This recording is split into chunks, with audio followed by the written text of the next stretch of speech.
Hello everybody, welcome to day 14 of our 40-day challenge. First of all, everybody check out the shirt, Eye of the Tiger right there. One of my clients picked that up for me. That's what it's all about, Eye of the Tiger. So, there is no tomorrow, Rock. There is no tomorrow. So, lots of things have been covered. Many of you are finishing your last day of the constant blood glucose monitor.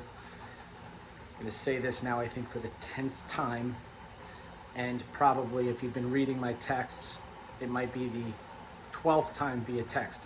Please check your blood glucose manually. It's like a $20 machine that you can get at CVS. Check it in the morning. I'm not asking you to do it every day. I have been asking you to do it every day during these first 14 days. After a while, you can do every other day. Then you can do, every third day. By the time the 40 days is up, you're going to see that if you've been following the simple things I've been asking you to do, your blood glucose will titrate down slowly. Now, it will not happen if you don't do what I'm asking you to do, nor will it be likely to happen if you don't begin to lose some weight. So I'm going to talk today a little bit about, and actually going forward, about weight loss, tricks for weight loss.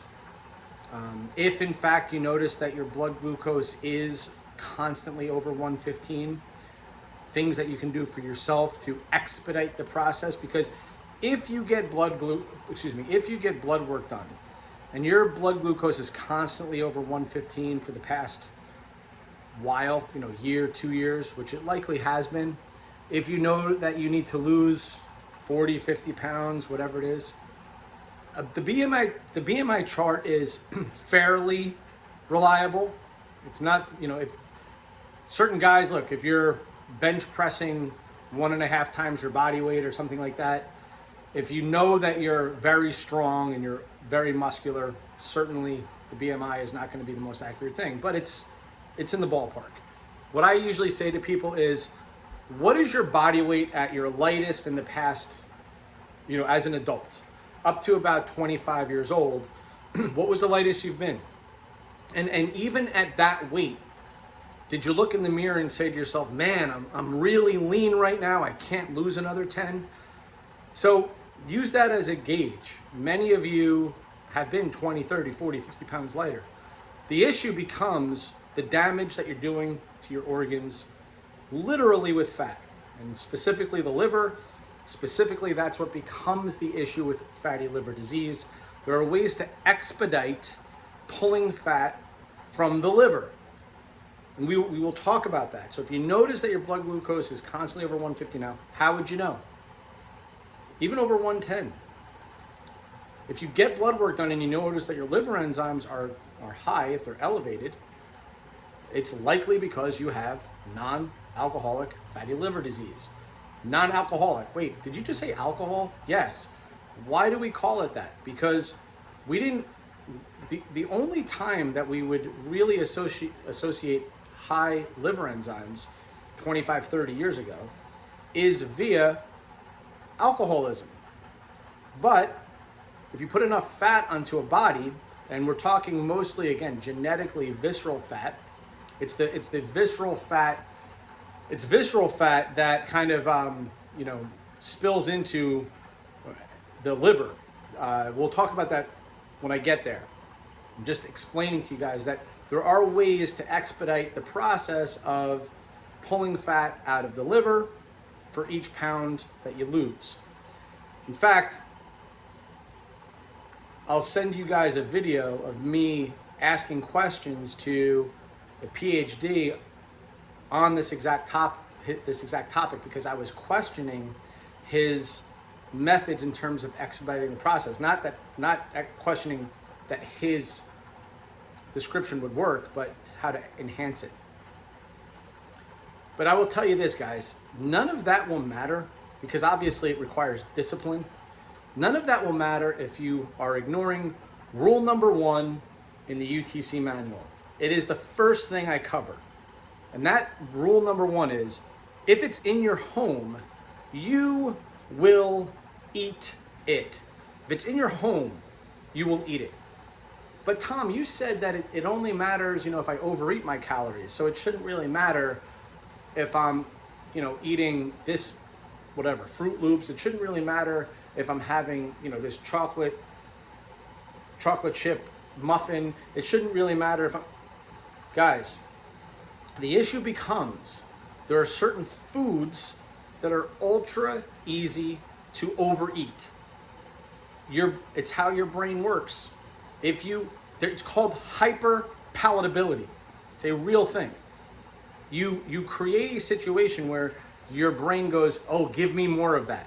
And you're saying to yourself, why? I'll take it back. We are evolved creatures. For most of human existence, food was hard to get.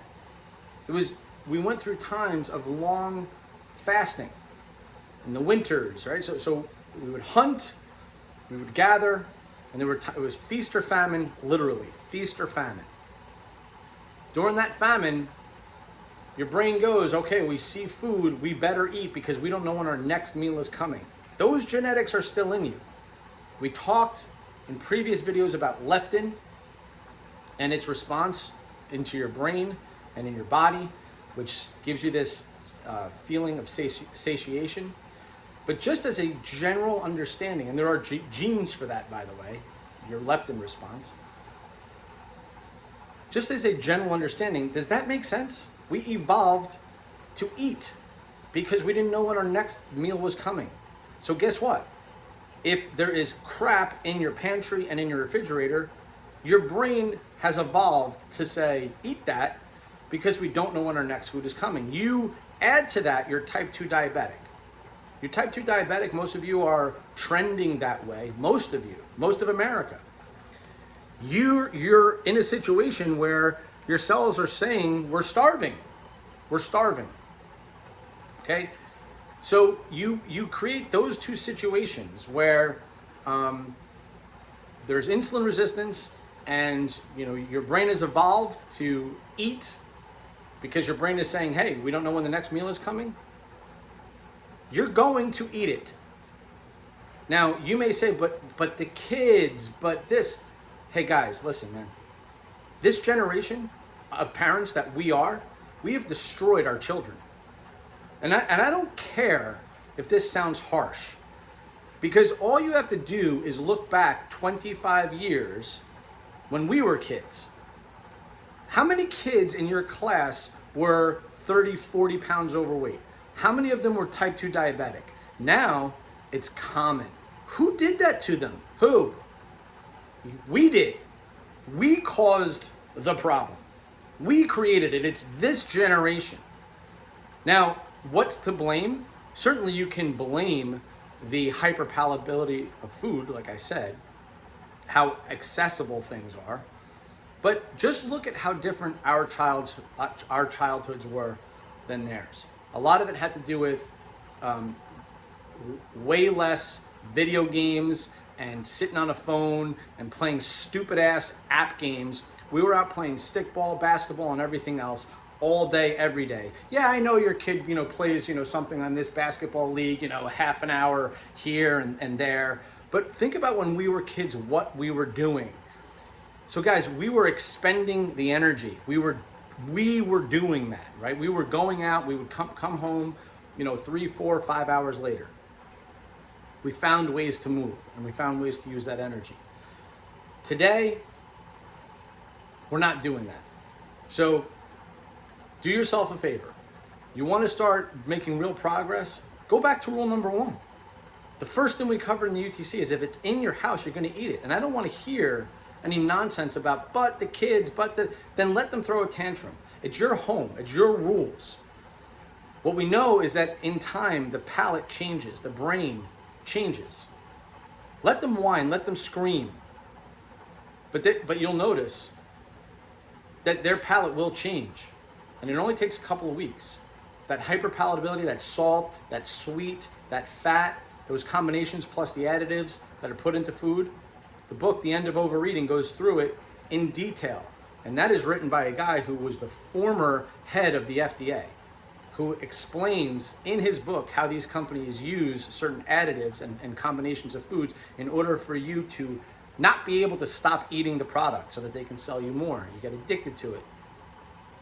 We're in a war with food. As soon as you get that through your brain, and as soon as you realize that your kids are caught in the middle, things will start getting a lot easier. All right, guys, have a great rest of the day.